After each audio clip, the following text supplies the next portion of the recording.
이 마지막 부분은 또 하나의 거대한 스토리가 이제 시작이 되는데, 그것은 바로 아들들의 문제입니다. 이 아들들이 온전하지 않은 그 모습으로 야곱의 마음을 깊이 고통을 주는 것인데, 아들이 12이나 되지 않습니까? 여러분 생각해 보세요. 아들이 12명이다. 그 아들들 하나하나가 일당백의 모습을 갖고 있는데 12명이 모여가지고 하고 있는 그 속에서 왜 문제가 안 생기겠습니까? 그런데 여기에 가장 큰 이 아버지의 권위를 도전했던 이 삶의 문제가 발생을 합니다.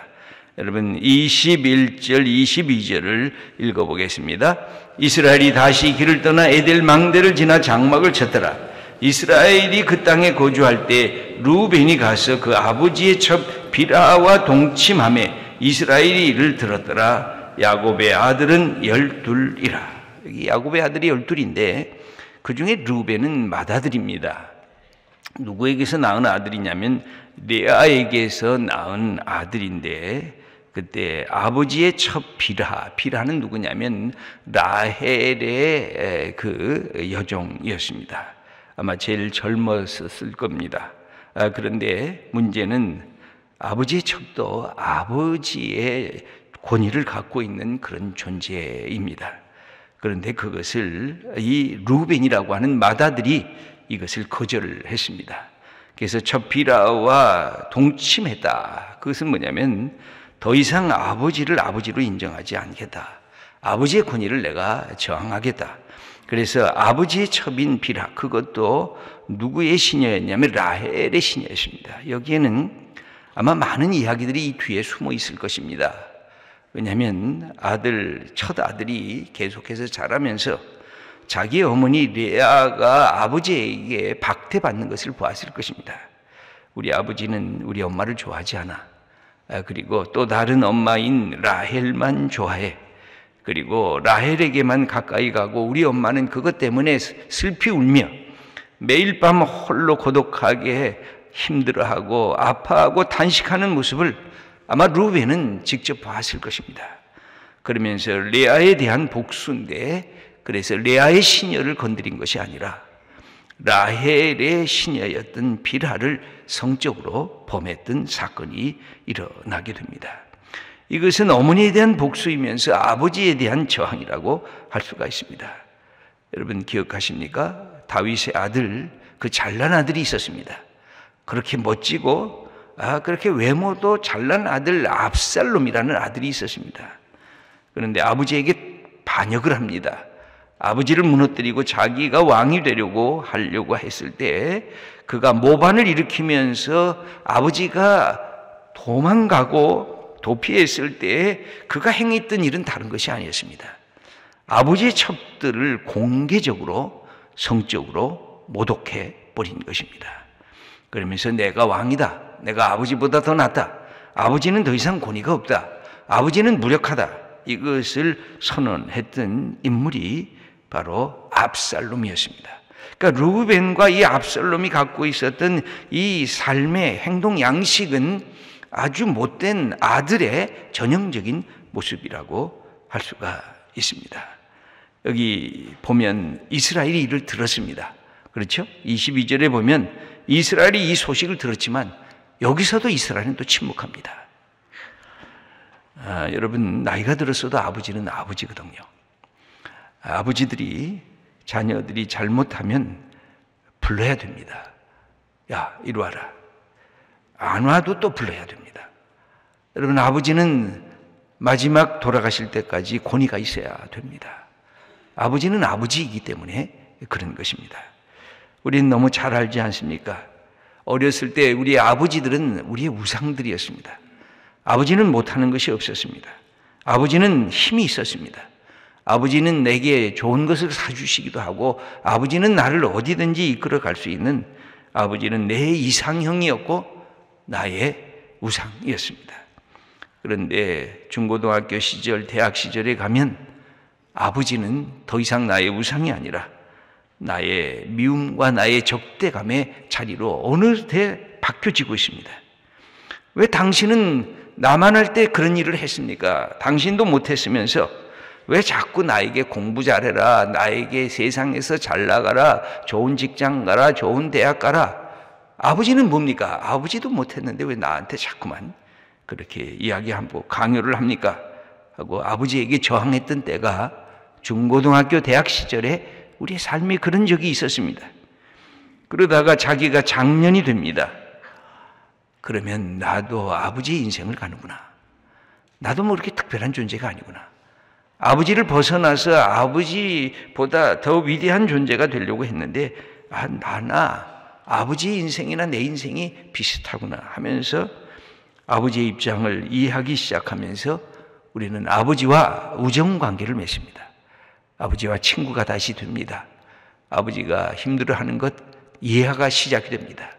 아버지가 가다가 실패하고 넘어지는 것, 맞아, 나도 저 때는 저럴 수밖에 없지 하고 아버지의 마음을 끌어안기를 시작하면서 친구가 됩니다. 아버지가 나이가 들어지면 아버지는 불쌍해집니다. 내 아버지 젊을 때 얼마나 저랬는데 머리에 희끗희끗해지니까 아버지가 참으로 연약해졌구나 하고 민망한 마음도 듭니다. 그런 아버지가 내 곁을 떠나게 되면 그런 아버지가 다시 그리워지는 것입니다.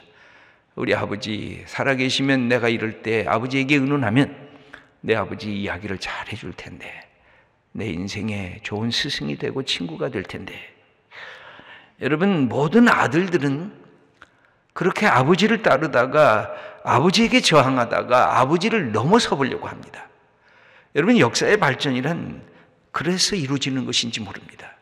내가 아버지를 따라가리라. 그러나 아버지와 비슷해지리라. 나는 아버지를 넘어가리라. 나는 아버지의 인생이 아닌 또 다른 나의 인생을 살리라. 이것이 우리가 갖고 있는 남자들의 세계 속에서 보여지는 축복인 것입니다. 그런데 그것을 잘 가야 되는데 여기 압살롬이나 이 루벤 같은 경우는 못된 길을 갔습니다.